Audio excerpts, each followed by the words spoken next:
어느 날 프랑스 파리의 정신과 병원 한 청년이 우울증을 호소하면서 상담받으러 찾아왔습니다. 의사가 상담을 하다가 돌아가는 그 청년에게 이렇게 권면합니다. 그렇게 방에만 계시지 말고 밖으로 좀 나와서 그 유명한 희극 배우 그리말디의 쇼를 보십시오. 그 쇼를 보고 나면 한결 기분이 좋아질 것입니다. 그리고 인생이 달리 보일 것입니다. 그렇게 권면해 줬습니다. 그 청년은 그 심리 의사의 말을 듣고 한마디도 할 수 없었어요.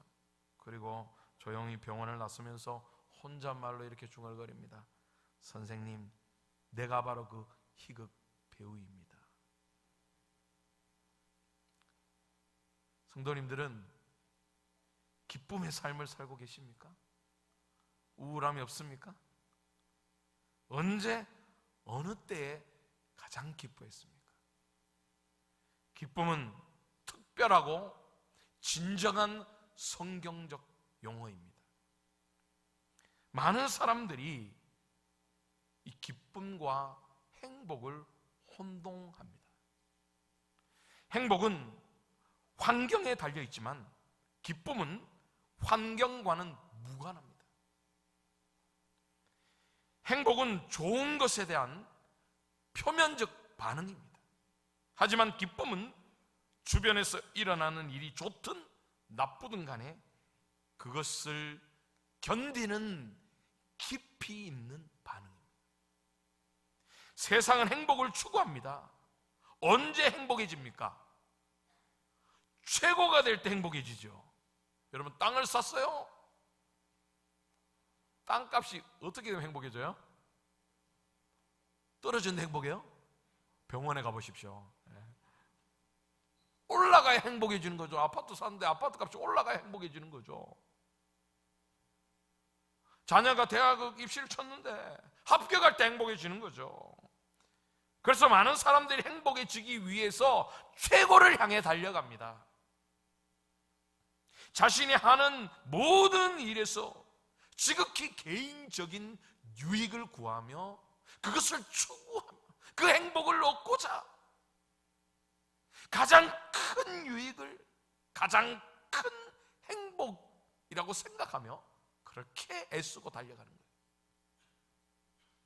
하지만 그리스도인의 행복은 전혀 다릅니다. 그리스도인은 예수 그리스도를 닮아가는 사람이에요. 할렐루야. 예수 그리스도를 닮아가는 것에서 우리는 행복을 얻을 수 있습니다. 즉 자신을 내어주는 삶, 자신을 희생하는 삶, 거기에서 행복을 얻을 수 있다는 거예요. 희생적인 사랑은 그리스도를 닮은 아가페 사랑입니다. 이러한 사랑은 그리스도가 없는 사람들은 행할 수도 없고 이해할 수도 없어요.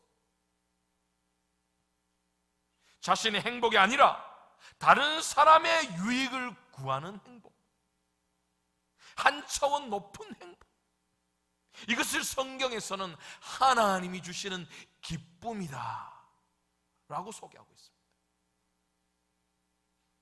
자신을 내어줄 때 그리스도께서 당신에게 주기를 그렇게도 바라시는 그 기쁨을 주시는 거예요. 따라서 세상적인 행복과 하나님이 주시는 기쁨은 전혀 다릅니다. C.S. 루이스는 예기치 못한 기쁨이라는 자서전에서 자신이 기쁨을 어떻게 추구했는지를 소개하고 있어요. 그는 휴머니즘과 공산주의, 에러시티즘, 인간적인 철학, 여러 가지 연구를 통해서 행복을 추구했다는 거예요. 아무리 추구해도 찾을 수가 없어요. 그냥 흔적만 조금 깨달을 뿐. 그런데 드디어 연구를 하다가 깨닫게 됩니다. 자신의 삶에서 그리스도를 첫 번째 자리에 두는 결과로 기쁨을 얻을 수 있다는 거예요. 한번 따라해 보겠습니다. 내 삶에 그리스도를 첫 번째 자리에 두라. 할렐루야. 그렇게 될 때 기쁨을 얻을 수 있다는 거예요. 기쁨은 결코 그 자체가 목적이 되어서는 안 돼요. 내 삶의 기쁨이 물밀듯 넘치는 것은 최우선 순위를 예수 그리스도께 돌릴 때 자연히 채워지는 것입니다. 반대로 기쁨을 추구하면 추구할수록 기쁨을 오히려 잃게 돼요. 기쁨은 잡을 수 있는 것이 아니기 때문입니다. 세속주의자는 기쁨을 구하고 있는 것이 아닙니다. 그들은 행복을 구합니다. 인본주의자들의 특징은 행복주의자입니다. 자신의 행복을 위해 모든 것을 포기하기도 합니다. 또한 행복을 가지기 위해서는 무엇이든지 하기도 합니다. 왜냐하면 행복이 자신의 인생의 최고 목적이기 때문입니다. 예를 들어볼까요? 행복한 학교 생활을 위해서 내가 기독교인이라는 것을 숨깁니다.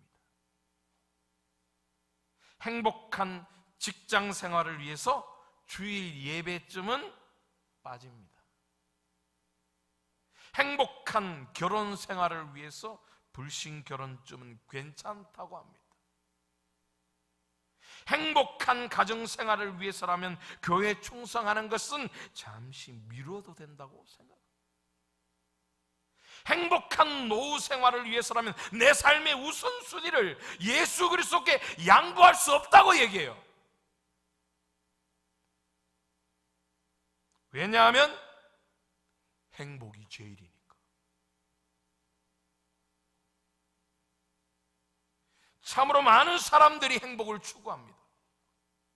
자신의 행복을 위해서라면 모든 것을 희생합니다. 부모도 자식도 남편도 아내도 자신의 행복을 위해서 존재하는 것처럼 그렇게 살아가요. 심지어 예수님조차도 나의 행복을 위해서 존재해야 된다는 거예요. 그렇게 해서 행복의 탑을 하나하나 쌓아갑니다. 얼마든지 행복은 내가 만들 수 있습니다. 상황에 따라서 조금씩 차이는 나겠지만 어쨌든 인간은 저마다 행복을 만들어갑니다. 하지만 기쁨은 사람이 만들 수 있는 게 아니에요. 기쁨은 그리스도께서 주시는 것입니다. 본문 히브리서 12장 2절 말씀을 다시 한번 읽어보겠습니다. 히브리서 12장 2절 말씀입니다. 같이 읽겠습니다. 시작. 믿음의 주요 또 온전하게 하시는 이인 예수를 바라보자. 그는 그 앞에 있는 기쁨을 위하여 십자가를 참으사 부끄러움을 개의치 아니하시더니 하나님 보좌 우편에 앉으셨느니라. 아멘. 예수님이 고통과 아픔을 참으신 것은 이 마지막을 보고 계셨기 때문이에요. 그분은 세상의 구속, 그 구속을 위하여 자신의 목적을 확인하고 계셨습니다. 그러므로 자신 앞에 있는 그 기쁨에서 결코 눈을 뗄 수가 없었어요. 어떤 기쁨입니까? 인류를 구원하는 기쁨이에요. 그래서 고난이 그분께 기쁨을 준 것입니다. 인류의 구속을 위해서 자신을 내어주셨어요. 여러분 생각해 보세요. 어떻게 십자가가 기쁨이 됩니까? 이해가 됐어요? 죽는 것이 어떻게 기쁨이 돼요? 이해가 되십니까? 부끄러움이 어떻게 기쁨이 됩니까? 매를 맞는 것이 어떻게 기쁨이 됩니까? 침뱉음을 당하는 것이 어떻게 기쁨이 됩니까? 현실적으로 고통과 슬픔이 다가오는데 그것이 어떻게 기쁨이 돼요? 만약 그렇게 기뻐한다는 것은 뭔가 문제가 있는 게 아니에요. 여러분 기쁘십니까? 교회 아침부터 나오는 게 기쁘세요? 놀러 안 가시고 여기 왜 나오셔요? 아유 1부, 2부, 3부 예배 한 번만 드리면 되지. 이 4부 예배 또 왜 나오셨어요? 네? 날씨 오늘 좋나요? 비가 오는데 왜 나오셨습니까? 막 설거지 하시고 집에서는 안 하시는데 교회에서 식당 봉사 왜 하세요? 기쁘십니까? 정말이에요? 예수님 믿는 것이 기쁘세요? 예수님 따라가는 것이 기쁘십니까? 미쳤네요. 보니까 미치지 않고서는 기쁘다고 말할 수 없죠. 누구에게 미쳤어요?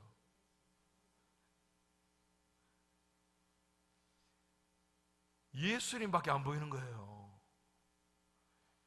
예수님은 십자가밖에 안 보이는 거예요. 사명밖에 안 보이는 거예요. 하나님의 자녀들밖에 안 보이는 거예요. 생명밖에 안 보이는 거예요. 그러니 십자가가 기쁨이 되는 것이죠. 예수님은 제자들에게 그분의 기쁨을 갖도록 기도하셨어요. 요한복음 17장 13절 말씀을 한번 같이 읽겠습니다. 요한복음 17장 자막이 준비됐습니다. 같이 읽겠습니다. 시작. 지금 내가 아버지께로 가오니 내가 세상에서 이 말을 하옵는 것은 그들로 내 기쁨을 그들 안에 충만히 가지게 하려 함이니이다. 아멘. 우리가 그리스도를 세상에 전할 때에 그리스도께서 기쁨을 우리에게 옮겨주십니다. 만약 내 삶에 하나님이 주시는 아무런 기쁨도 느끼지 못한다면 그것은 잘못된 신앙생활입니다. 열심히 충성했는데 힘드세요? 기쁨이 없어요? 그럼 뭔가 문제가 있는 거예요. 누구를 위한 충성입니까? 누구를 바라보고 계세요? 혹시 담임 목사님을 바라보고 계시지 않나요? 혹시 다른 장로님, 권사님을 바라보고 계시지 않나요? 사람을 바라보니까 지치는 거예요. 여러분, 사람을 바라보지 말고 예수 그리스도를 바라보시기 바랍니다. 예수님 바라보면요, 제 예를 죄송합니다. 제 예를 들어서 제가 예수님을 인격적으로 만나고 지금까지 달려왔지만 한 번도 힘들고 지치고 어렵다는 생각을 해본 적이 없어요. 할 시간 겨를이 없어요. 왜? 예수님 바라보니까 예수님이 얼마나 막 빡시게 돌리시는지.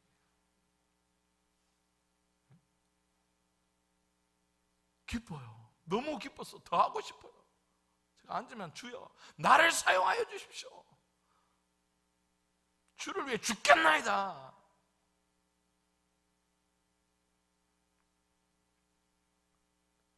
한번 따라합시다. 미쳐도 단단히 미쳤구나. 제가 예수에 미친 사람 아닙니까? 예수에 얼마나 미쳤으면 목사까지 됐겠어요. 네, 목사 중에 예수에 미친 목사가 있고 안 미친 목사가 있습니다. 안타깝게도. 성도들은요, 예수에 미친 성도가 있고 안 미친 성도가 있어요.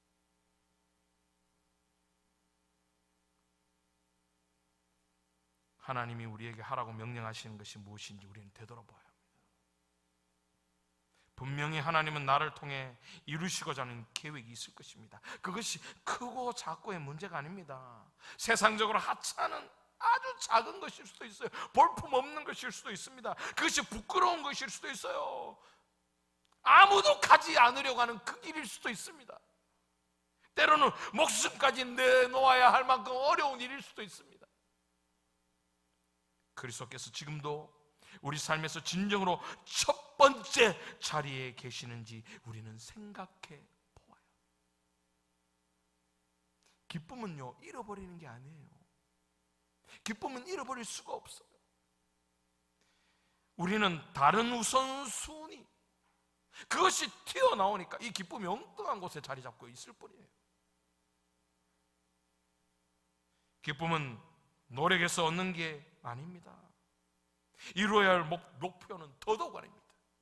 그 자체가 목적이 아니라는 사실을 우리는 기억해야 합니다. 대신에 기쁨은 우리와 그리스도와의 관계에서 저절로 생겨나는 결과인 줄로 믿으시기 바랍니다. 여러분, 어린아이가 세상에서 친구들하고 놀다가 싸우고 막 다치고 넘어지고 하면 어디로 달려와요? 집으로 달려요. 엄마 편 딱 안기죠. 그리고 치료를 받고 엄마가 맛있는 거 해주고, 그렇게 해서 딱 앉아있으면 그 아이에게 뭐가 찾아옵니까? 평안과 기쁨이 찾아오잖아요. 그 엄마와의 관계잖아요, 관계. 우리가 세상적으로 아무리 어려운 일이 있어도, 여러 가지 일이 있어도 우리 주님께 찾아와서 주님 품에 안기면은 그게 기쁨이잖아요. 할렐루야.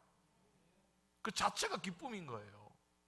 거기에 어떤 노력을 해요?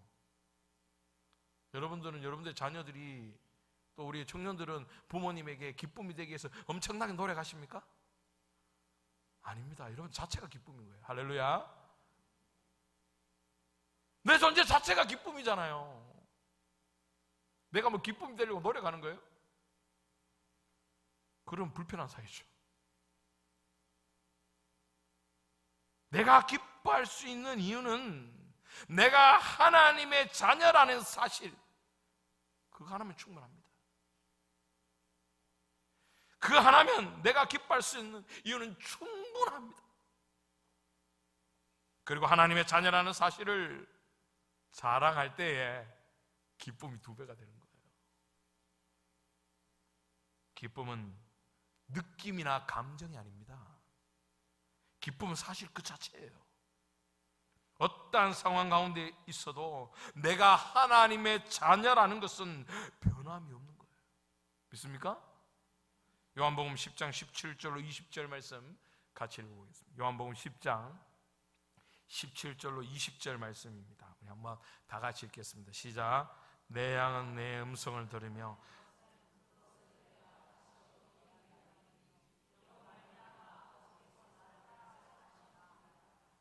죄송합니다. 이게 본문이 잘못됐네요.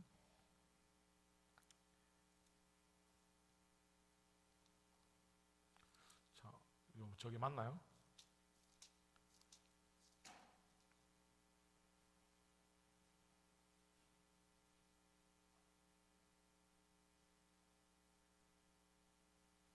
제가 본문을 잘못 드렸습니다. 죄송합니다.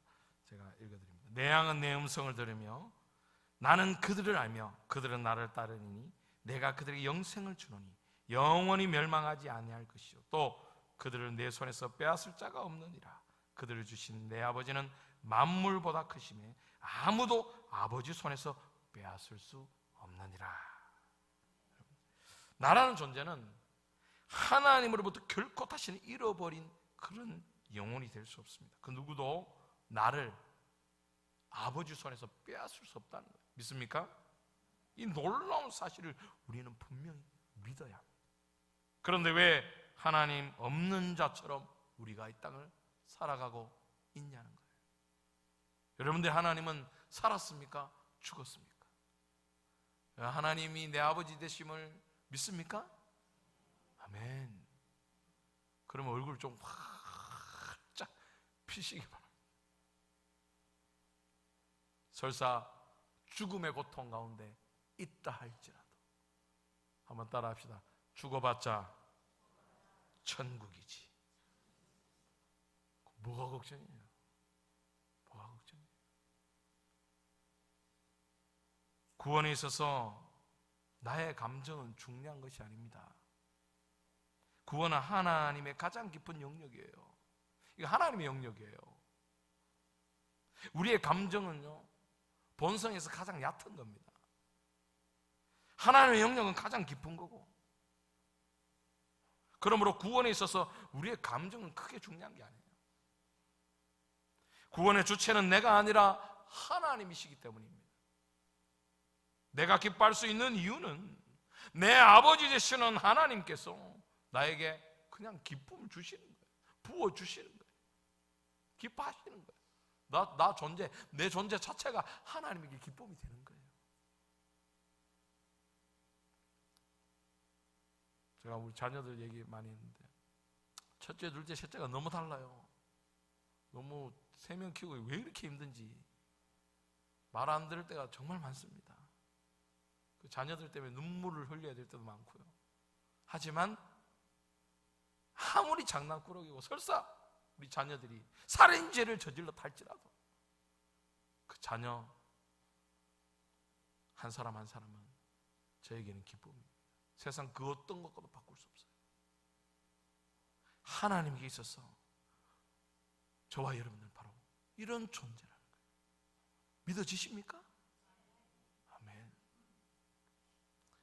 이것을 아는 것 중요합니다. 요한복음 8장 32절에 진리를 알지니 진리가 너희를 자유롭게 하리라. 진리란 하나님이 말씀하시는 모든 것입니다. 우리는 그 진리를 알 때 자유함을 얻습니다. 더 이상 왔다 갔다 변하는 내 느낌에다가 구원의 그 기쁨을 두지 마세요. 느끼는 감정보다 하나님의 말씀이 우선이 되어야 합니다. 내 느낌은 언제나 왔다 갔다 거려요. 파도를 쳐요. 거기에다가 이 구원의 기쁨을 놓지 마시기 바랍니다. 그러므로 기쁨은 이 감정적인 황홀 상태가 아닙니다. 성경이 말하는 참된 기쁨은 내가 하나님의 것이라는 조용한 확신에서 나오는 거예요. 또한 기쁨과 행복은 동의어가 아닙니다. 행복은 일어나는 일에 달려있지만 기쁨의 기초는 우리 삶 속에 계시는 예수 그리스도의 존재 그 자체입니다. 예수님 자체가 기쁨의 근원이라는 거예요. 그런데 문제가 있어요. 그 문제가 뭡니까? 내 안에 기쁨이 자꾸만 희미해진다는 거예요. 왜 그럴까요? 이게 이제 중요한 거예요. 왜 내 안에 기쁨이 자꾸만 희미해져 가는 겁니까? 왜 내 기쁨이 자꾸만 흔들려요? 그 이유가 뭡니까? 한번 따라 합시다. 죄를 분명히 알아야 한다. 죄 때문이에요. 내 죄가 자꾸만 이 기쁨을 희미하게 만드는 거예요. 많은 사람들이 자신이 죄인임을 잘 인정하잖아요. 성도들 중에도 자신의 죄를 인정하지 않는 성도들 많습니다. 나 비교적 잘 사는데, 나 괜찮은데, 내가 지은 죄는 다 잊어버립니다. 하나님, 저 정도 살면 괜찮지 않습니까? 저는 양심대로 살았습니다. 정직하게 살았어요. 그렇게 산 사람이 누굽니까? 예수님 오셨을 때 바리새인과 서기관이잖아요.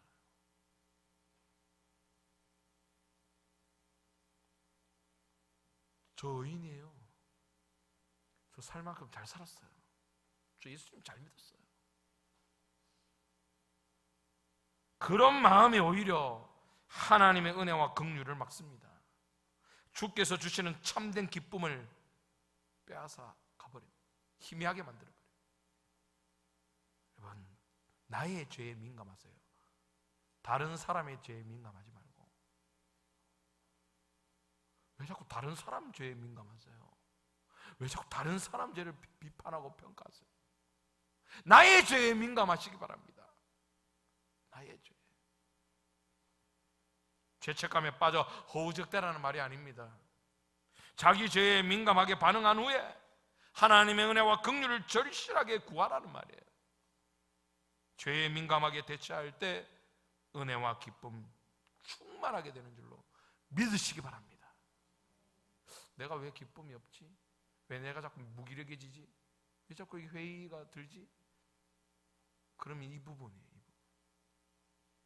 자꾸 다른 사람의 죄를 들추고 비판하고 판단하고 내 죄는 덮어버리고 반대로 하셔야 돼요. 반대로. 두 번째, 한번 따라 합시다. 죄의식이 있어야 한다. 이 시대의 가장 큰 문제가 무엇입니까? 이 죄의식이 자꾸만 사라져요.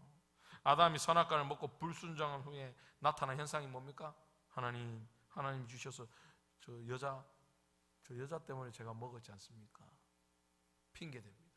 여자는 뱀 때문에 제가 핑계댑니다. 남 탓하는 거죠. 반면에 다윗이 죄를 지어요. 어떻게 했습니까? 제가 보는 앞에서 우리 아이 바세바가 홀딱 붙고 목욕하는데 거기 안 넘어갈 남자가 어디 있습니까? 저도 남자인데. 이렇게 얘기했어요? 그렇게 남 탓했습니까? 아니죠. 주님, 제가 잘못했습니다. 제 죄를 용서해 주십시오. 통회 자복했습니다. 통회 자복했어요. 하나님의 형상대로 지음받은 사람에게 짓는 모든 죄는 하나님께 짓는 죄입니다. 옆에 분들이 무엇으로, 어떤 분으로 보이십니까? 네? 제가 항상 설교 가운데 자주 하죠. 성도님을 보니 누구 보는 것 같아요? 주님 보는 듯 합니다. 인사하잖아요. 근데 실제로는 대단하신 분들이에요. 누굽니까? 하나님의 거룩한 백성이에요. 하나님의 자녀예요. 존귀한 백성이에요. 그런데 왜 자꾸 옆 사람 죄를 지적질하세요? 왜 자꾸 들춰대세요? 왜 자꾸 욕하세요? 왜 자꾸 헐뜯어요? 주님이 용서하셨고 하나님이 다 덮어주셨는데 내가 뭐라고?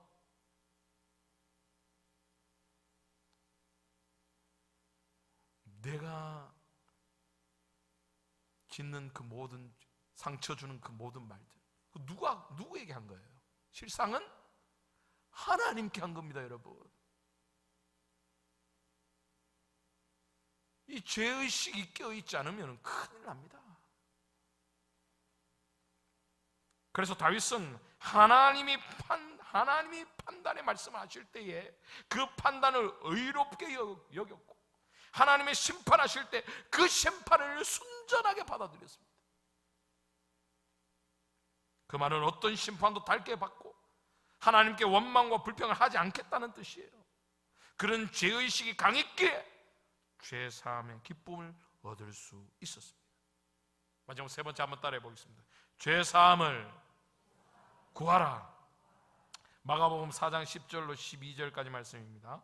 제가 읽어드립니다. 예수께서 홀로 계실 때 함께한 사람이 12제자와 더불어 그 비유들을 대하여 물으니 이르시되 하나님 나라의 비밀을 너희에게 주었으나 외인에게는 모든 것을 비유를 하나니 이는 그들로 보기는 보아도 알지 못하며 듣기는 들어도 깨닫지 못하게 하여 돌이켜 죄사함을 얻지 못하게 하려 함이라 하시고, 예수님이 비유로 말씀하셨어요. 많은 부분들을 비유로 말씀하셨죠. 왜 비유로 말씀하셨습니까? 하나님의 사람들만이 그 비유를 깨닫고 죄사함을 얻어 참된 기쁨을 누리게 하기 위해서입니다. 세상의 단순한 기쁨이 아니에요. 죄사함의 기쁨입니다. 즉 구원의 기쁨입니다. 세상 모든 종교는 구원을 위해 애씁니다. 하지만 구원의 기쁨이 있습니까? 없습니까? 없어요. 오직 예수 그리스도께만 구원의 기쁨이 있는 줄로 믿으시기 바랍니다. 그래서 우리는 기뻐하고 또 기뻐할 수 있는 거예요. 사도행전 2장 38절에 베드로가 이르되 너희가 회개하여 각각 예수 그리스도의 이름으로 세례를 받고 죄사함을 받으라. 그리하면서 성령의 선물을 받으리라. 베드로의 오순절 설교로 외쳤던 회개의 메시지입니다. 죄사함을 받아야 합니다. 그리하면 성령의 선물을 받게 됩니다. 성령의 선물은 곧 구원의 선물이요 구원의 기쁨인 것입니다. 예수 그리스도 한 분만으로 우리는 기뻐하고 또 기뻐해야 합니다. 그리고 날마다 죄사함을 구해야 합니다. 여러분 죄에 민감하셔야 돼요. 중요한 것은 뭐예요? 다른 사람의 죄에 민감하지 말고 누구의 죄에 민감하라? 나의 죄에 민감하라. 죄의식을 가지고 날마다 죄사함을 구하라. 그렇게 하면 기쁨이 충만해집니다. 이게 안 되면요 신앙생활 전체가 다 꼬여요.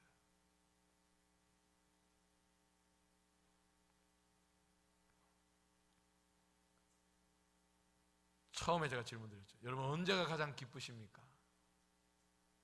언제가 가장 기쁘세요? 반대로 언제가 가장 답답하세요? 저는 주의 음성을 들을 때가 가장 기쁩니다. 그리고 언제가 가장 답답해요? 주의 음성이 들리지 않을 때가 가장 답답해요. 주의 음성이 들리지 않을 때 돌아보니 제가 죄 가운데 있더라는 거예요. 이 죄를 철저히 회개하고 눈물로 회개할 때 다시 주의 음성이 들리더라. 하나님의 말씀이 들리더라는 거예요. 여러분 하나님의 말씀이 들리십니까? 청년들이요 하나님의 말씀이 들립니까? 안 들리면 문제가 있죠. 무슨 문제요? 죄의 문제.